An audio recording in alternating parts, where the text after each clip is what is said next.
Hello, students. Welcome to our English class. Your teacher, Mrs. P.S. Zadav, is here to teach you your Unit 3, Unit 2, Chapter number 4, that is, Three Visions for India. Before starting with the chapter, let us see students with warming up. Read the preamble of the Constitution of India given in your textbook. Pick out the words that refers to the following. So, let us see what is question 1. Brotherhood. Brotherhood means fraternity. Freedom is liberty. Honesty or seriously, that is solemnly resolve. Fair and impartial treatment, that is justice. Having supreme authority is sovereign. Unity and oneness is equality. A promise made to one's self is adopt and give to ourselves. So, this was the first warming up that you have to write in your workbook as well as textbook. Now, let us continue with the second warming up, that is finite and non-finite verbs. Students, we know verbs are action words. These action words can be finite or non-finite. Let us see some examples of it. I play football. He plays football. They play football. Manish plays football. Now, in this above sentence, you have noticed that the verb play, as we change the person, it changed. That is first person, second person, and third person, or the number of singular and plural of the subject changed accordingly. So, what is a finite verb? Finite verb means when the use of verb is limited by a person or number of person pronoun in the subject, it is called as finite verb. Now read this below sentences.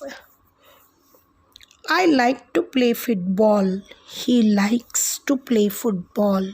They like playing football. Manish likes to play football. Now, in these sentences, the verb to play or playing do not change, or it only takes s or es after them. Even when we change person or number of subject, it remains the same. Such is non-finite. So what is non-finite? Non-finite verb is the verb that is to be or verb plus ing, verb plus en, ed, having the verb and en or ed are not limited by their subject. Such verbs are called as non-finite verb. I hope students that you have understood what is finite and non-finite verb.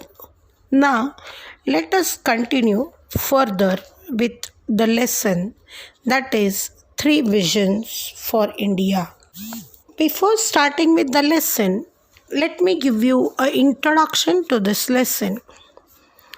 This lesson is a part of a famous speech that was delivered by APJ Abdul Kalam at IIT Hyderabad on 25th of May 2011. He outlined his three visions for his motherland, India, and pleads with Indians to get involved in nation building process to make India a developed nation. So, this is his three dreams that he had dreamed for the country, motherland, India. Let us start with the explanation of the chapter. I'll be reading and explaining you simultaneously.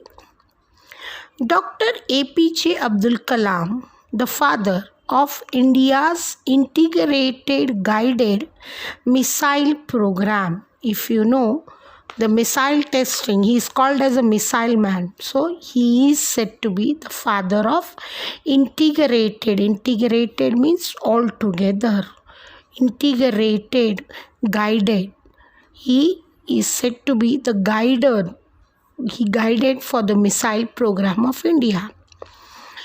He has stated three visions for India based on the achievement and the progress that he had witnessed in the history of nation and brings during his own career as a missile man. As you know, APJ Abdul Kalam was called as a missile man, and this missile man had set three visions that India could achieve, and this achievement he had decided only on the progress that he had witnessed, that he had overcome in the history of the nation. Means whatever India has covered or India has made its progress in the last history after independence, on the achievement of this he had foresighted the three vision for India.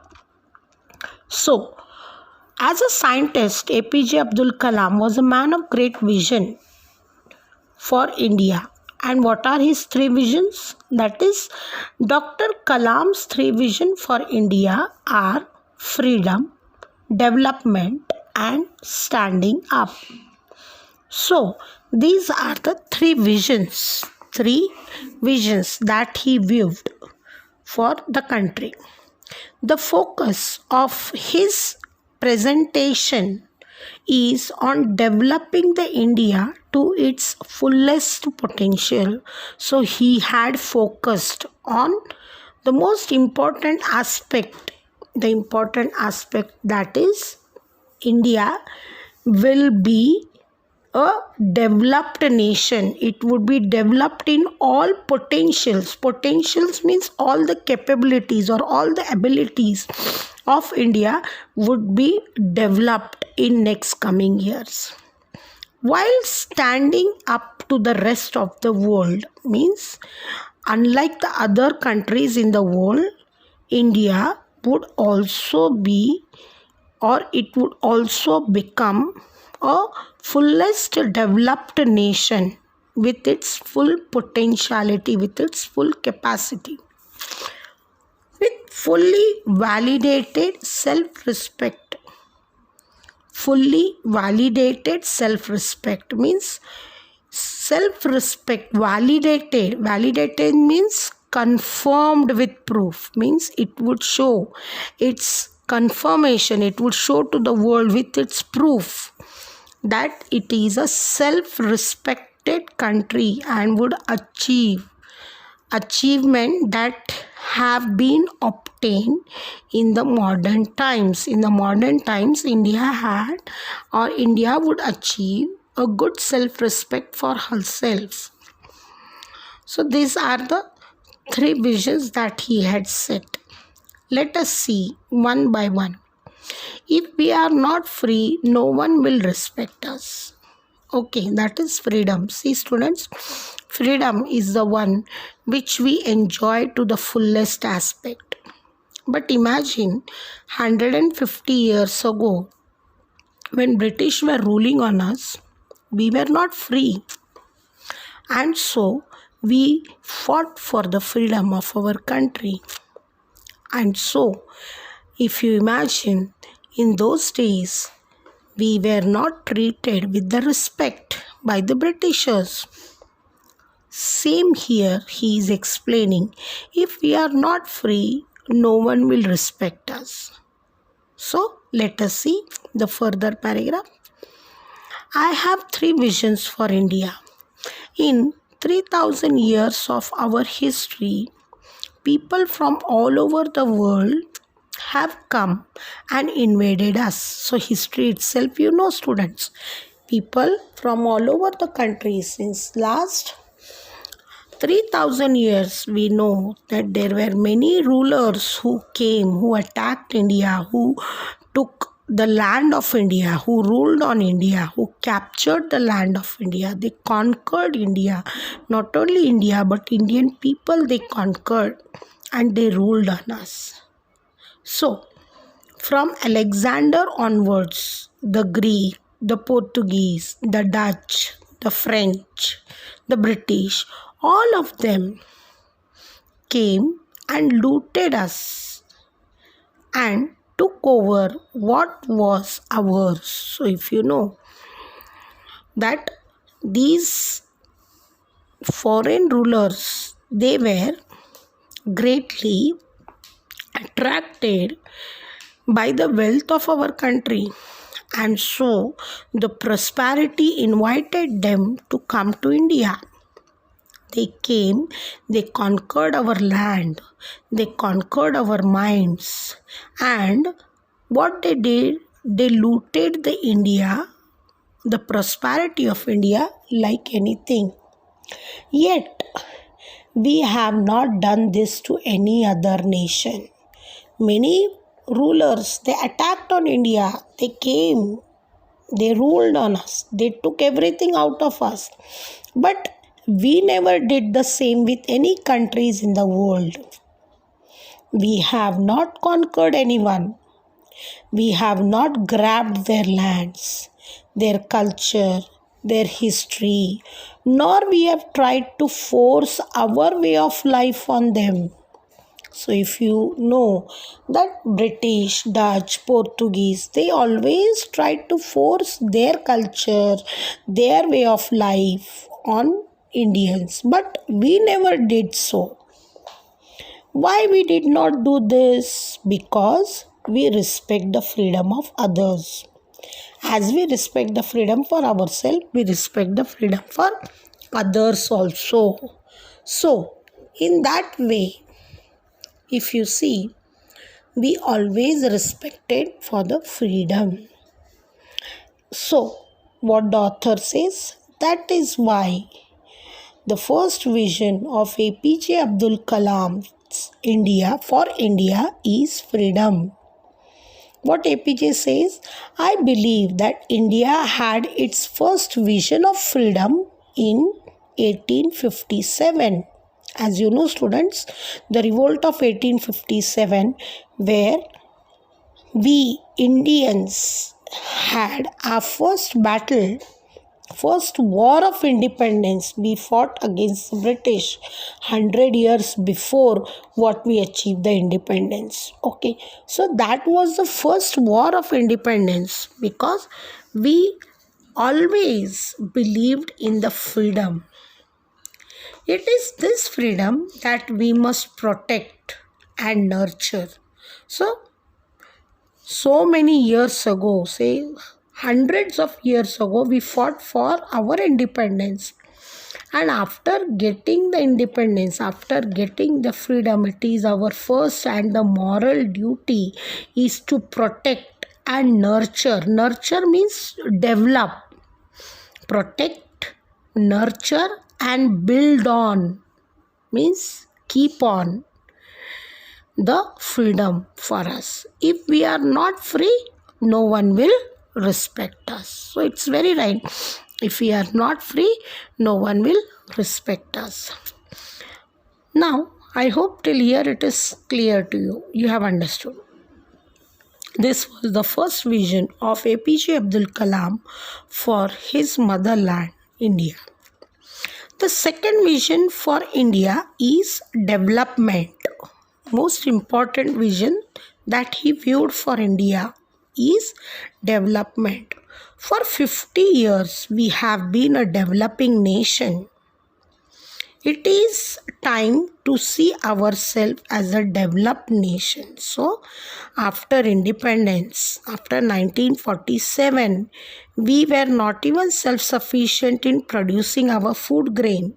But students, as the years went on, as the days passed, we decided to develop ourselves in all fields, in all walks, and so we were called as a developing countries, underdeveloped countries earlier, and now we have gained ourselves underdeveloped country. We gained developing country as a title, and now we are about to reach as a developed nation.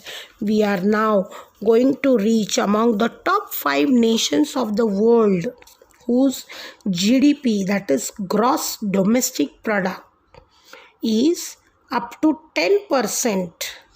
We are trying to reach more and more higher in all fields of development. So, we are among the top 5 nations of the world in terms of GDP. We have 10% growth rate in almost all the areas. So, in all walks, in all areas, we have made the growth and the development, whether it is a trade, whether it is a commerce, whether it is agriculture, whether it is IT, whatever may be the sector. In all these sectors, we have reached to the growth percentage of 10%. And now let us see further what APJ says. Our poverty level are falling and our achievements are being globally recognized today. Yes, students, it's very true.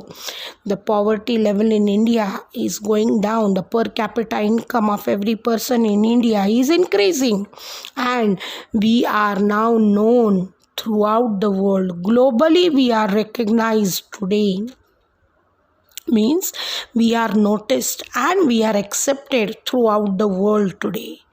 Yet we lack the self-confidence to ourselves as a developed nation. So what APJ says, we have achieved all these things, but still what do we lack? We lack self-confidence. We are not confident about ourselves. We are not at all confident that we are, as a developed nation, self-reliant and self-assured. Isn't that right?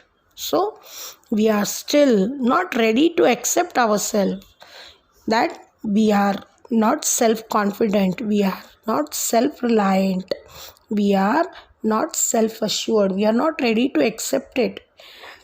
We still imitate the foreign nations, the foreign countries, their glory, their history. So, it is very necessary that we should understand our own potential, our own self-confidence, self-reliance, and we should assure ourselves that we can do good and best things in the world. So, India must stand up to the world. So, now if you see our Prime Minister, Sir Honorable Mr. Narendra Modi, he has viewed that self-India, that is skilled India and developed India. He has also dreamed for the same. I hope, students, this part is clear to you. Let us meet tomorrow with the remaining part of the chapter. I hope you have understood the taught part. If you have any doubts or comments, comment in the comment section. Do share and subscribe and like my channel so that it would boost me to give you the best. Hoping for your one like and subscription from your side.